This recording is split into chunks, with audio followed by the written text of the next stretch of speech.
क्या हाल है साथियों, मैं विकास तोमर आपके अपने ट्रस्ट होती channel study for civil services पे आज आपको समझ लेके आ गए हैं सोशल सिक्योरिटी इन इंडिया का जो कंप्लीट जो है फ्री का आपका यहाँ कोर्स चल रहा है, वीडियो सीरीज चल रही है। इसका है ये पार्ट नंबर 6। ठीक, इसमें हम लोग क्या देखेंगे कि कौन कौन सी मिनिस्ट्री की आपको मिनिस्ट्री देखनी है इसमें। ठीक, इसमें मैं खाली मिनिस्ट्री की वेबसाइट को बताऊँगा कि कहाँ से आपको क्या क्या देखना चाहिए। ठीक है, और कौन कौन सी वो मिनिस्ट्री है। उसके बाद EPFO बहुत ज़्यादा इंपॉर्टेंट, और ESIC। ठीक, और इन दोनों में से पहला वो कौन सी संस्था थी जो सोशल सिक्योरिटी इंडिया बनाएगी, तब तक आप लोग गैस करिए, तुरंत यहाँ पे कमेंट करिए। ठीक, और आगे बढ़ने से पहले आप लोग बताए थे कि EPFO का कंप्लीट पेड ग्रुप हमारा चालू है, आप लोग ज्वाइन कर सकते हैं। 8856480530 और 96960608 पे कॉल करके। ठीक, चलिए चलते हैं अपने टॉपिक पर। पिछले वाले पार्ट में हम लोगों ने देख लिया था जितने भी DPSP हैं आपके शेड्यूल 7 में, और आपका जो है फंडामेंटल राइट में क्या क्या जो प्रोविजंस कॉन्स्टिट्यूशन में दे रखे हैं सोशल सिक्योरिटी संबंधित, वो सारे हमने देख लिए थे। ठीक है, आइटम नंबर 24, आइटम नंबर 23 आपका एम्प्लॉयमेंट अनएम्प्लॉयमेंट इंश्योरेंस से संबंधित, और 24 बाकी सबसे। ठीक, ओल्ड एज पेंशन सारा कुछ। देखिए यहाँ पे जो गवर्नमेंट ने क्या क्या मेजर्स लिए, क्या क्या मिनिस्ट्री इंस्टीट्यूशन स्कीम्स जो हैं सोशल सिक्योरिटी से बिल्कुल डायरेक्टली संबंधित हैं, उनको देख लेते हैं। जैसे कि ministry of labour and employment, ठीक, बहुत ज़्यादा इंपॉर्टेंट है। इसकी वेबसाइट का लिंक दे रखा है labor.gov.in, और सोशल सिक्योरिटीज़, इसको आप जाके ज़रूर पढ़िए, ज़रूर पढ़ना चाहिए। किसी जैसे मिनिस्ट्रीज़ में कुछ बता देता हूँ यहाँ पर। जैसे एक तो श्रम वाली होगी, श्रम और रोजगार वाली। उसके बाद जो है आपका हो गई कॉरपोरेट अफेयर्स वाली, कॉरपोरेट अफेयर्स। ठीक, और एक हो गई आपकी कॉमर्स वाली, कॉरपोरेट अफेयर्स एंड इंडस्ट्री है ना। ये वाली 3 मिनिस्ट्रीज तो आपको अच्छे से करनी है। बाकी EPFO की वेबसाइट, ESIC की वेबसाइट, इनको जरूर खगा लिए। और कुछ जो स्कीम्स जैसे आती रहती है, मैंने कई सारी इस PDF में स्कीम दे रखी है ऑलरेडी। सोशल जस्टिस मिनिस्ट्री वाली, जो सोशल जस्टिस एंड एम्पावरमेंट वाली, एग्रीकल्चर, फाइनेंस, ये भी जो भी सामाजिक सुरक्षा से संबंधित जो है स्कीम लाई जाती हैं, उनको भी जरूर देखना चाहिए। ठीक, कौन से ऐसे संस्थान हैं और संगठन हैं जो कि सामाजिक सुरक्षा के लिए भारत में बनाए गए हैं। देखिए, सबसे पहले तो आ गया EPFO। कई बार मैं इसको बता चुका हूँ। EPFO कार्ड्स में मैं आपको फिर से बता दे रहा हूँ। EPFO कार्ड्स वैसे तो अकाउंटेंसी, इंडस्ट्रियल रिलेशन और करंट अफेयर सभी के लिए, लेकिन सोशल सिक्योरिटी संबंधित वहाँ की गवर्नमेंट स्कीम्स, ये संस्थान, EPFO कार्ड वाली सीरीज़ मत छोड़िएगा। उसमें 37 करीबन आ चुके हैं, और जो है बहुत ज़्यादा इंपॉर्टेंट है। आखिरी में जब कम टाइम बचे तो उसी को रिवाइज पूरे करके आना, उससे क्वेश्चन बहुत आएंगे। ठीक, देखिए, एम्प्लॉयमेंट आपका एम्प्लॉय प्रोविडेंट, भारतीय ये कर्मचारी भविष्य निधि संगठन। ठीक है, एम्प्लॉय प्रोविडेंट फंड ऑर्गेनाइजेशन, ये ministry of labour and employment के अंतर्गत आती है। ठीक, मतलब एडमिनिस्ट्रेशन ये देखता है इसका EPFO का। और ये दुनिया one of the world largest social security organisation है। अगर आप इसको देखो तो कितने क्लाइंट जो इससे जुड़े हुए हैं, जो मेंबर्स हैं इसके, उसके हिसाब से, साथ ही साथ जो व्यक्ति है, जो लेन देन है, उसके वॉल्यूम के हिसाब से भी दुनिया में मतलब सबसे बड़े जो सोशल सिक्योरिटी ऑर्गेनाइजेशन है उनमें से आता है। ये 2016-17 का डेटा है। इसको मतलब वैसे मत याद करने की जरूरत नहीं है। ठीक, तो ये खाली ये जानना जरूरी है कि वन ऑफ द लार्जेस्ट है। EPFO जो ऑर्गेनाइजेशन है, सबसे पहले तो 1951 में 15 नवंबर को इसके लिए एक अध्यादेश लाया गया। ठीक, अध्यादेश लाया जाएगा अगर केंद्र पे, तो कौन लाएगा? प्रेसिडेंट लाएगा। कौन से आर्टिकल नंबर अनुच्छेद के अंतर्गत लाएगा? 123 के अंतर्गत। गवर्नर जब राज्य में लाता है अध्यादेश, तो कौन से आर्टिकल से लाता है? 213। ठीक, ऐसे याद किया करिए। और लेकिन फिर बाद में इसको एक एक्ट लाया गया, एम्प्लॉयज़ प्रोविडेंट फंड एक्ट 1952। इसमें जो है इसको संवैधानिक वैधानिक जो है निकाय बना दिया गया, क्योंकि पार्लियामेंट ने बताया है इसको, पार्लियामेंट ने लॉ लाया है। अगर कॉन्स्टिट्यूशन में डायरेक्ट लिख दे कि भैया ये संस्था है होगी, और ये ना लिखे कि पार्लियामेंट को बनाना होगा, तो संवैधानिक संस्था हो जाती। लेकिन ये कौन सी वैधानिक सांविधिक संस्था है, स्टैट्यूटरी बॉडी होगी। ठीक है, इसके बाद जो है एम्प्लॉय प्रोविडेंट फंड बिल जो था, अब ये 15 को पास हो गया, 1952 को आ गया ये बिल। और उसके बाद जो है प्रोविडेंट फंड यानी भविष्य निधि बना दी गई कर्मचारियों के लिए जो फैक्ट्री में काम करते थे या फिर और इस्टेब्लिशमेंट में काम करते थे। ठीक, उस समय। और इसके बाद जो है अब इस समय अगर देखा जाए तो इसका क्या बोला जाता है? Employees provident fund and miscellaneous provisions act 1952। ठीक, भविष्य कर्मचारी भविष्य निधि और विविध प्रावधान अधिनियम 1952, विविध मतलब मिसलेनियस, ठीक, ये पूरे इंडिया पे लागू होता है। ठीक, थोड़ी ये डिबेट चल रही थी हमारे पेड ग्रुप में कि ईएसआईसी पे कि भैया कहाँ कहाँ लागू होता है। जैसे ईपीएफओ क्या है, पूरे जितने भी कंपनियां हैं सब पे मतलब जो लगेंगी, ठीक है, पूरे इंडिया में लगेंगी, पहली बात। और दूसरा जो है, जहाँ पर भी जिस भी इस्टेब्लिशमेंट में नए वाले में 20 या 20 से ज़्यादा एम्प्लॉयज़ होंगे वहाँ पे ईपीएफओ कराना ज़रूरी है। ठीक, और ये ईपीएफओ का जो है प्रशासन देखता कौन है, ये एडमिनिस्ट्रेट किसके द्वारा होती है, ट्राइपार्टाइट बोर्ड है जिसका नाम होता है सेंट्रल बोर्ड ऑफ ट्रस्टीज़। ठीक, central board of trustees EPF करके जो है ये ट्राइपार्टाइट है, यानी कि इसमें 3 लोग होंगे, एक तो कर्मचारी हो गए और नियोक्ता हो गया, एम्प्लॉयर हो गया, और जो गवर्नमेंट के रिप्रेजेंटेटिव हैं। तो अगर ये पूछा जाए कौन चलाता है, सेंट्रल बोर्ड ऑफ ट्रस्टीज़ इसको चलाता है। ठीक है, एडमिनिस्ट्रेशन देखता है ईपीएफओ का। सेंट्रल बोर्ड ऑफ ट्रस्टीज़ जो होता है ये कंट्रीब्यूटरी, ये एडमिनिस्ट्रेटर करता है जो भी प्रोविडेंट फंड है, जो भी पेंशन स्कीम है, जो भी इंश्योरेंस स्कीम है, किसके अंतर्गत, ईपीएफओ 3 स्कीम चलाता है। फिर से बता दे रहा हूँ, कई बार ये चीज़ बता चुका, फिर से बता रहा हूँ। प्रोविडेंट फंड पीएफ देखता है, आपका पेंशन देखता है और इंश्योरेंस देखता है, यानी इडली देखता है। देखो इडली लिखी हुई है। आपका जो है इंश्योरेंस, जो आपका एम्प्लॉय डिपॉजिट लिंक्ड इंश्योरेंस, जितना डिपॉजिट करोगे उस हिसाब से इंश्योरेंस मिलेगा। पेंशन वाला हो गया आपका, और पीएफ हो गया प्रोविडेंट फंड। पेंशन वाला कब है, जब आप सेवानिवृत्त हो जाओगे, या फिर आपकी मतलब आपकी नहीं मतलब जो भी कर्मचारी है उसकी डेथ हो जाएगी तो उसके जो नॉमिनी होंगे उसको मिलेंगे। और पीएफ क्या है, पीएफ भी वही है, जब सेवानिवृत्त हो जाओ यानी सुपर एन्युएशन हो जाए आपका, रिटायर हो जाओ, उसके बाद मिलेगा। ठीक, और या फिर वही जो पहले बताया। ठीक, तो अनफॉर्चुनेट कोई इंसिडेंट हो जाए तो उससे पहले मिल सकता है।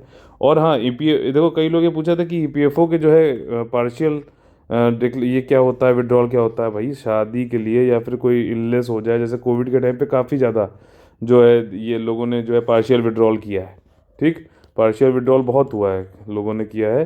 तो इसके लिए जो है आपका ये जो कई सारे कारण इसमें बताए गए हैं कि आपका मैरिज है, उसके लिए, पढ़ाई के लिए, इलनेस के लिए, इन सब के लिए आप पार्शियल विड्रॉल कर सकते हो।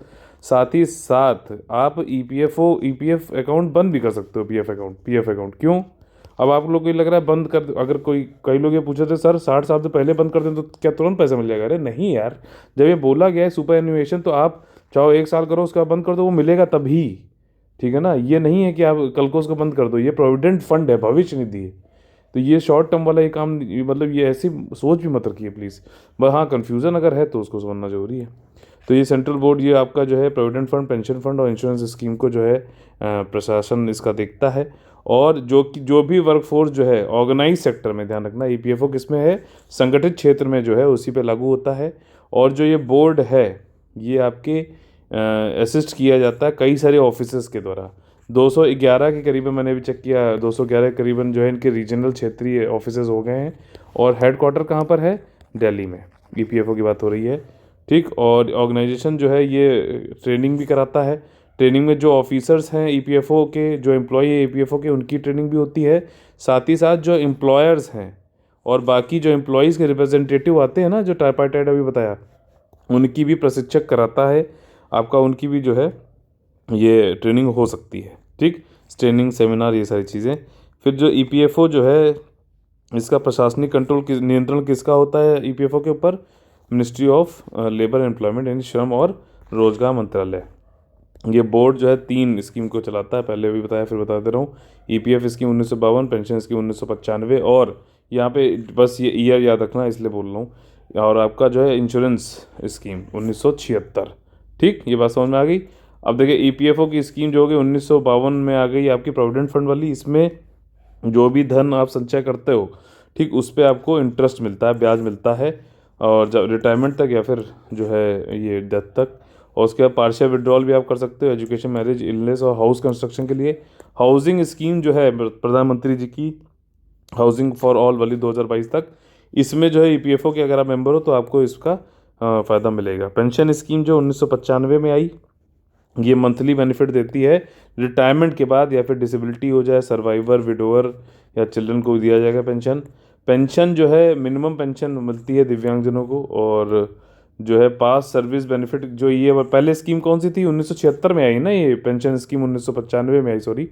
ठीक, इससे पहले कौन सी स्कीम आई थी? 1971 में फैमिली पेंशन स्कीम होती थी। इसके जो पार्टिसिपेंट थे वो अब स्विच हो गए और ये 1995 पेंशन स्कीम के अंतर्गत आ गए। ठीक, इंश्योरेंस लिंक्ड, ये आपका जो है एम्प्लॉय डिपॉजिट लिंक इंश्योरेंस जो है इटली जो है वो जो 1976 में आई है, और इसमें आपको बेनिफिट दिया जाता है in case of death of an employee, और वो was a member of the scheme at the time of death.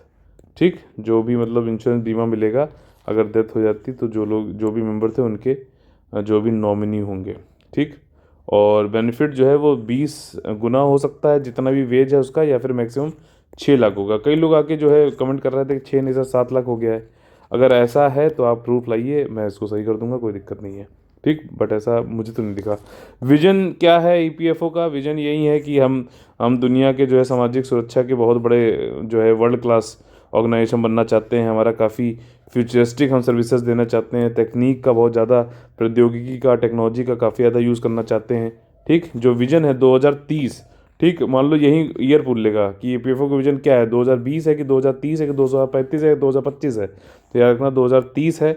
Universal coverage होना चाहिए, मतलब सबके पास सामाजिक सुरक्षा कवरेज होना चाहिए, मैंडेटरी पे, मतलब ज़रूरी है ये।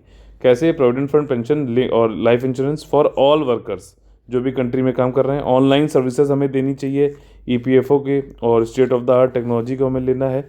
हमें जो कार्यान्वित करनी है जो नीतियां हैं, जो बेनिफिट स्ट्रक्चर हैं, with adequate support level of social security.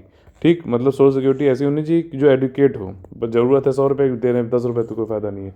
Mission जो है इसका यही है कि हम अपनी रीच और जो क्वालिटी है, जो गुणवत्ता है, और जो हमारा जो एरिया है उसको बढ़ाते जाएं ओल्ड एज के लिए। ठीक, सिक्योरिटी प्रोग्राम हम कुछ कुछ बना लें, उनको जो है पेंशन और ये सारी चीज़ें जो है।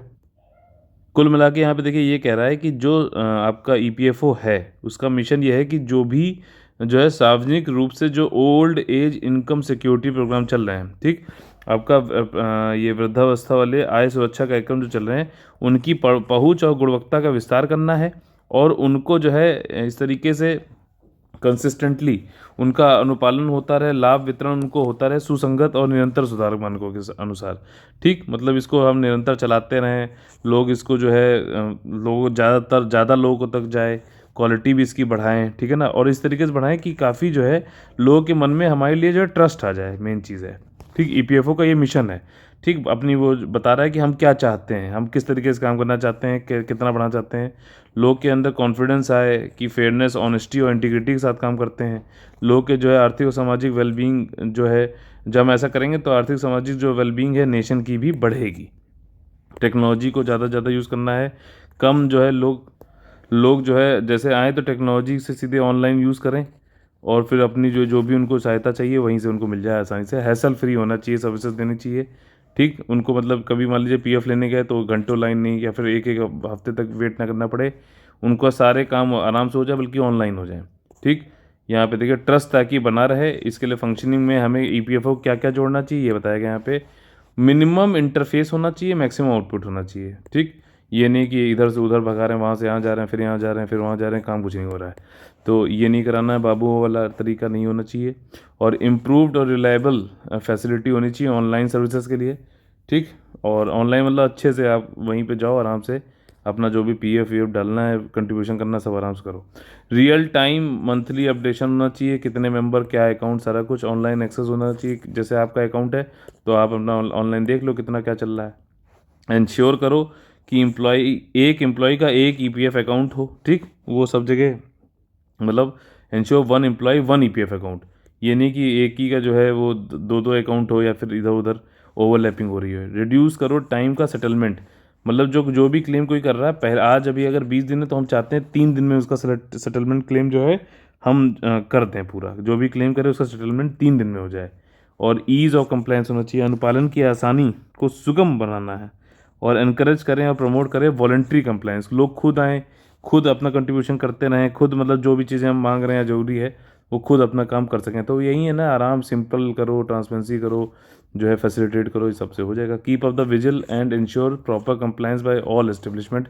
जो भी लोग हैं, अब देखो एम्प्लॉय के अनुसार जो है आपको ये कंट्रीब्यूशन करना पड़ता है प्रोविडेंट फंड में, और उसी के जो है सेम जो है आपका एम्प्लॉयर यानी नियोक्ता का भी करना पड़ता है। तो जो भी इस्टेब्लिशमेंट है वो भी अनुपालन करते रहें, तो हमें इसके लिए सतर्कता और सभी प्रतिष्ठानों पर उचित अनुपालन सुनिश्चित करना है। फर्दर इम्प्रोवाइज करना है easy interaction with EPFO to obtain information और सीक रिड्रेसल, मतलब ऐसा इंटरेक्शन रखना है ईपीएफओ के साथ में कि हमें आसानी से जो है इन्फॉर्मेशन मिल जाए और जो भी हम कंप्लेंट करें उसका आसानी से निवारण हो जाए। ठीक, तो ये तो बात हुई ईपीएफओ की, और इसके बारे में जानकारी मैंने अपना जो है ईपीएफओ कार्ड और बाकी जगह पे दे रखा है।